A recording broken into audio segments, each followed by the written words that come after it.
DPR RI sudah berkomunikasi dengan Presiden sejak semalam dan bahwa kemudian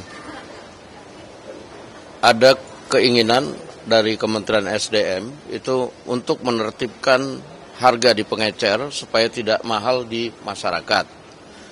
Namun setelah komunikasi dengan Presiden kemudian telah menginstruksikan kepada SDM untuk per hari ini mengaktifkan kembali pengecer-pengecer yang ada untuk berjualan seperti biasa, sambil kemudian pengecer-pengecer itu akan dijadikan sub daripada pangkalan,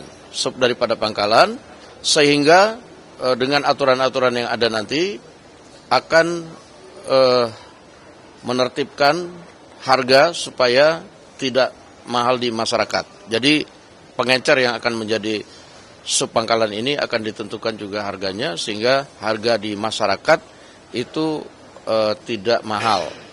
Nah, tetapi sambil itu parsial dilakukan, para pengecer akan diminta, Presiden tadi menginstruksikan kepada SDM agar per hari ini pengecer itu bisa berjualan kembali sambil kemudian secara parsial aturannya kemudian diselaraskan. Demikian.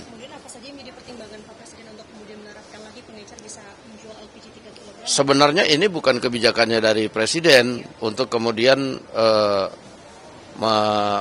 melarang kemarin itu. Nah, tapi melihat situasi dan kondisi, tadi Presiden turun tangan untuk menginstruksikan agar para pengecer bisa dapat berjualan kembali sambil kemudian pengecer itu dijadikan subpangkalan, administrasi segala macamnya bisa sambil berjalan saja, demikian. Tapi kan ini stoknya dinilai tidak langka ya, Bang Dasko ya? Stok tidak langka, stok ada. Stok terkonfirmasi tidak langka.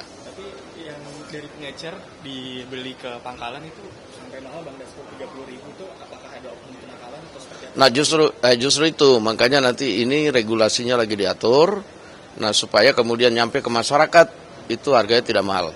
Demikian.